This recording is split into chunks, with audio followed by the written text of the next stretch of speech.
Hi மக்களே! நான் கணேஷ். நீங்க பார்த்துட்டு இருக்க சேனல் ரூபி 360.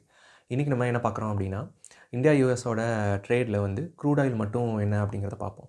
இந்த க்ரூட் ஆயில்னா என்ன? ஸோ இத வந்து கன்வெர்ட் பண்ணி எதுக்கெல்லாம் யூஸ் பண்ணுவாங்க அப்படிங்கிறதையும், இந்த க்ரூட் ஆயிலோட டைப்ஸு, அதுக்கப்புறம் அதோட டேட்டா வந்து நம்ம எப்படி பார்க்கணும் அப்படிங்கிறதையும், பெட்ரோல் பிரைஸ் வந்து எப்படி கால்குலேட் பண்ணலாம் அப்படிங்கிறதையும் இந்த வீடியோல வந்து பார்க்கலாம். க்ரூட் ஆயிலுங்கிறது ஒரு நேச்சுரல் ரிசோர்ஸு.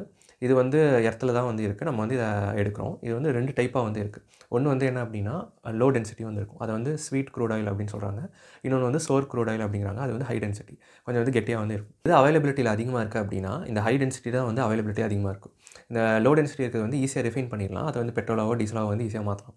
ஸோ அது வந்து அளவில் வந்து கம்மியாக தான் இருக்குது வேர்ல்டு ஃபுல்லா. இதனால் வந்து ஆரம்ப காலத்தில் வந்து இண்டஸ்ட்ரீஸ்லாம் வந்து பார்த்தீங்கன்னா, இந்த ரிஃபைனரிஸ் பண்ணுவாங்க இல்லையா? இந்த க்ரூடை வந்து கன்வெர்ட் பண்ணி டீசலாவோ, பெட்ரோலாவோ இதுவோ மாற்றுவாங்க. ஸோ இது மாதிரி யூஸ்ஃபுல் பர்பஸ்க்காக மாற்றுறதுக்காக பண்ணுற மிஷினரிஸ்லாம் பார்த்தீங்கன்னா, இந்த ஹெவி க்ரூடை வந்து ப்ராசஸ் பண்ணுற மாதிரி தான் இருக்கும். இந்த லைட் க்ரூடை ப்ராசஸ் பண்ணுறதுக்காக இருக்காது. இந்த லைட் க்ரூடை வந்து எக்ஸ்ட்ராக்ட் பண்ணி எடுக்கிறாங்க அப்படின்னா, அது அந்த ஹெவி மிஷினரியில் போட்டால் அது வந்து அவங்களுக்கு லாஸ் தான் வரும். ஸோ அதுக்குன்னு தனியாக வந்து மறுபடியும் மிஷினரிஸ் வந்து ரெடி பண்ணி, ரிஃபைனரிஸ் வந்து கம்பெனிஸ் வந்து அது மாதிரி வந்து பண்ணணும்.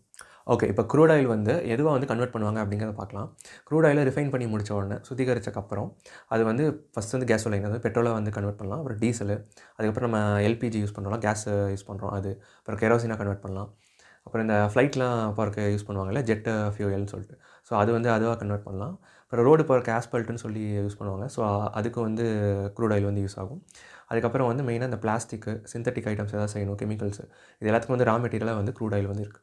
க்ரூட் ஆயிலுங்கிறது வெறும் பெட்ரோல், டீசலுக்கு மட்டும் இல்ல. இவ்வளோ பர்ப்பஸஸ்க்கு இருக்கு ரிஃபைன் பண்ணதுக்கப்புறம். நெக்ஸ்ட் வந்து இந்த சோர் க்ரூட் ஆயில் இருக்கு இல்லையா? அந்த ஹை டென்சிட்டி க்ரூட் ஆயில் வந்து மெயினா எங்கேருந்து எடுக்குறாங்கன்னா, மிடில் ஈஸ்ட்ல தான் வந்து எடுக்குறாங்க. இந்த மாரி ஓமன், துபாய், யுஏஇல இருக்கிற இதுலலாம், அப்புறம் சவுதி அரேபியா இருக்கும். அப்புறம் ஈராக்கு இந்த மாரி இடத்துலலாம் வந்து இங்கேருந்து தான் மோஸ்ட்லி வந்து எக்ஸ்ட்ராக்ட் வந்து பண்றாங்க. இந்த ஸ்வீட் க்ரூட் ஆயில் அதாவது லைட் வெயிட் க்ரூட் ஆயில் வந்து ரொம்ப கம்மியான அளவுல தான் இருக்கு. அது எங்கேருந்து வந்து கிடைக்குது அப்படின்னா, இந்த நார்த் சீ அப்படின்னு சொல்லுவாங்க. அந்த யூகேக்கும் நார்வேக்கும் இடையில வந்து இருக்குது இந்த நார்த் சீங்கிறது.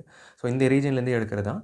அதோட பெஞ்ச் மார்க் தான் நம்ம வந்து பிரெண்ட் க்ரூட் அப்படின்னு வந்து சொல்லுவோம். இந்த பிரெண்ட் க்ரூடுங்கிற பெஞ்ச் மார்க் தான் வந்து ப்ரைஸ் செட் பண்ணுறதுக்கு. அதாவது வந்து நாடுகள் ஃபுல்லா, உலக நாடுகள் ஃபுல்லா இம்போர்ட், எக்ஸ்போர்ட் பண்ணுறதுக்கு டாலர் அளவுல ஒரு பேரல் க்ரூட் ஆயில் வந்து எத்தனை ரூபா இருக்கணும் அப்படிங்கிறத டிசைட் பண்ணுறதுல 2/3 ஆஃப் த பார்ட் வந்து இவங்க தான் வந்து ரோல் ப்ளே பண்ணுறாங்க. இந்த பிரெண்ட் க்ரூட் அப்படிங்கிறவங்க. இந்த லைட் க்ரூட் வந்து இன்னொரு இடத்துல எங்கே இருக்குது அப்படின்னா யூஎஸ்ல பார்த்தீங்கன்னா, இந்த வெஸ்டர்ன் டெக்சாஸ் இன்டர்மீடியேட்டுங்கிறது அந்த க்ரூடோட பெஞ்ச் மார்க் WTIன்னு சொல்லுவாங்க.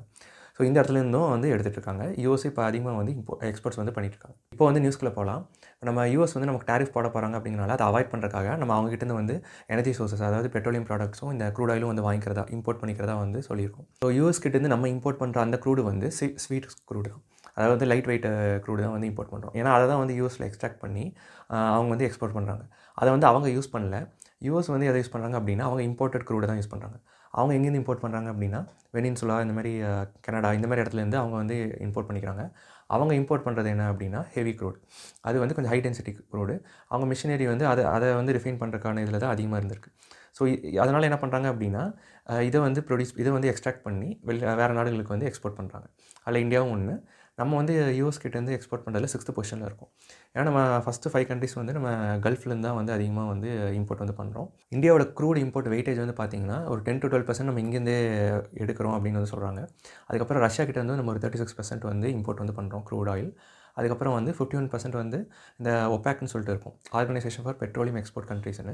அதாவது மிடில் ஈஸ்ட்ல இருக்க கண்ட்ரீஸ் மெயினா இந்த துபாய், ஓமன் இந்த மாதிரி சவுதி அரேபியா, ஈராக் இவங்ககிட்ட தான் வந்து நம்ம அதிகமாக வந்து இம்போர்ட் பண்ணியிருக்கோம். இப்போ ப்ராப்ளம் என்ன அப்படின்னா, வார் வரும்போது யூஎஸ் வந்து சாங்ஷன் போட்டாங்க ரஷ்யா மேல. ஸோ சாங்ஷன் போடுறதுனா என்னன்னா, நம்ம டாலர் கணக்கில் ட்ரேட் வந்து பண்ண முடியாது. ஏன்னா நம்ம ட்ரேட் பண்ணும்போது டாலர்ஸ் தான் யூஸ் பண்ணுவோம். ஸோ இப்போ நம்ம ரஷ்யா கிட்டேருந்து ஆயில 36% இம்போர்ட் பண்ணுவோம். இம்போர்ட் பண்ணிவிட்டு நம்ம வந்து டாலரில் தான் அமௌண்ட் கொடுக்கணும். ஸோ அந்த இடத்துல தான் வந்து சாங்ஷன் வந்து கட் பண்ணுவாங்க. இதனால் என்ன பண்ணோம் அப்படின்னா, வாருக்கு அப்புறம் வந்து சீப்பர் ப்ரைஸில் இந்தியன் ருப்பியை வாங்கிட்டே வந்து ஆயில் வந்து கொடுத்துருந்தாங்க ரஷ்யா. பட் ஓவர் டைம் வந்து ரஷ்யாக்கு டாலர்ஸ் தேவைப்பட்டே இருக்குது அப்படிங்கிறனால இந்த ருப்பியை வச்சு அவங்களால கொடுக்குறது அவங்களுக்கு லாஸாக தான் இருக்குது. ஸோ அதனால் வந்து அதையும் ஸ்டாப் பண்ணிட்டாங்க. ஸோ இப்போ இந்தியாவுக்கு வந்து இம்போர்ட்ஸில் வந்து அடிப்படுது க்ரூட் ஆயிலோட இம்போர்ட்ஸ். ஸோ அதனால் வந்து யூஎஸ் கிட்டேருந்து வாங்க ஸ்டார்ட் பண்ணியிருக்காங்க. லாஸ்ட் 10 இயர்ஸாக யூஎஸோட நெட் இம்போர்ட் வந்து க்ரூட் வந்து அதிகமாக இருக்குது. க்ரூட் ஆயில் வந்து யூஎஸ் வந்து நெட் இம்போர்ட் தான் அதிகமாக பண்ணுறாங்க. எக்ஸ்போர்ட்ஸ் வந்து அப்படியே ரைஸ் ஆகிட்டே வருது. அவங்க எக்ஸ்போர்ட் வந்து லைட் வெயிட் க்ரூட இம்போர்ட் பண்ணுறது ஹெவி வெயிட் வந்து நீங்கள் டேட்டா வந்து பார்க்கணும் அப்படின்னா, petroleum planning and analysis cell அப்படின்னு சொல்லி ministry of petroleum and natural gas கீழே வந்து வரும். ஸோ இந்த வெப்சைட்டில் வந்து இருக்கும். லிங்க் வந்து கீழே தரேன். வேணுங்கிறவங்க வந்து பார்த்துக்கோங்க. இதில் வந்து பார்த்தீங்கன்னா மந்த்லி அப்புறம் நீங்கள் பழைய டேட்டாலாம் எடுத்து பார்த்தீங்கன்னா இருக்கும். இப்போ இந்த கரண்ட் டேட் வரைக்கும் எவ்வளோ ஆவரேஜ் இருக்குது அப்படிங்கிறது இருக்கும். பிப்ரவரி மந்த்தில் எவ்வளோ அப்படிங்கிறது வந்து இருக்கும். இது வந்து 3 இதுவாக இருக்கும். க்ரூடோட ப்ரைஸும் இருக்கும், பெட்ரோல், டீசலோட இன்டர்நேஷனல் ப்ரைஸஸ் 3மே வந்து இருக்கும். ஸோ இந்த பிப்ரவரி 18 வரைக்கும் கரண்ட் ப்ரைஸ் எவ்வளோ அப்படின்னா டாலர் கணக்கில் தான் சொல்லுவாங்க, பேரலில் சொல்லுவாங்க. ஒரு பேரலுங்கிறது வந்து 159 litre of crude oil. So அப்படி இருக்கும்போது ஒரு பேரலில் வந்து $77.06 தான் வந்து ஒரு பேரல் வந்து இந்தியன் பேஸ்கெட்டில் கணக்கு வரும். இதை நீங்கள் இந்தியன் ருப்பீஸில் வந்து கால்குலேட் பண்ணோம் அப்படின்னா ஒரு டாலர் வந்து ₹86.95. அது இன்ட்டு இந்த 77.06 போட்டிங்கன்னா ஒரு வேல்யூ வரும். ஸோ இந்த வேல்யூ தான் ஒரு பேரல் இந்தியன் ருப்பீஸில் இருக்குதுன்னு அர்த்தம். இப்போ லிட்டர் கன்வெர்ட் பண்ணோம் டிவைட் பை 159 போடணும். போட்டிங்கன்னா ஒரு லிட்டர் வந்து ₹42 வந்து வரும் க்ரூட் ஆயிலோட ப்ரைஸ்.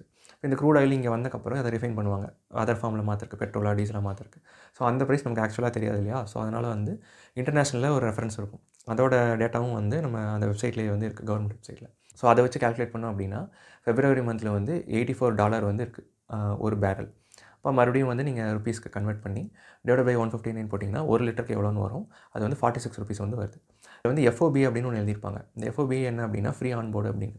அங்கேருந்து எக்ஸ்போர்ட் பண்ணும்போது அந்த அந்த பேரலோட விலை எவ்வளோ அப்படிங்கிறது. அப்போ ஷிப்பிங் சார்ஜஸ்ஸு, இல்லை இடையில வழியில் ஏதாவது ஆயிடுச்சு அப்படின்னா இன்சூரன்ஸு, அப்புறம் இங்கே வந்து இருக்கிற இம்போர்ட் டியூட்டிஸ் இதெல்லாம் வந்து கட் பண்ணிட்டு தான் அதோட வேல்யூ இருக்குது. ஸோ அதெல்லாம் ஆட் பண்ணால் இன்னும் கொஞ்சம் சேர்த்து வரும். ஸோ அப்படி பார்த்தீங்கன்னா ஒரு 46னா ஒரு ₹50 வச்சுக்கிட்டாலும் இப்போ ஒரு ஒரு லிட்டர் பெட்ரோல் வந்து ₹100.80 வந்திருக்கு இன்றைக்கி. ஸோ வந்து ₹50 வந்து கவர்மெண்ட்டோட tax, central government, state government tax.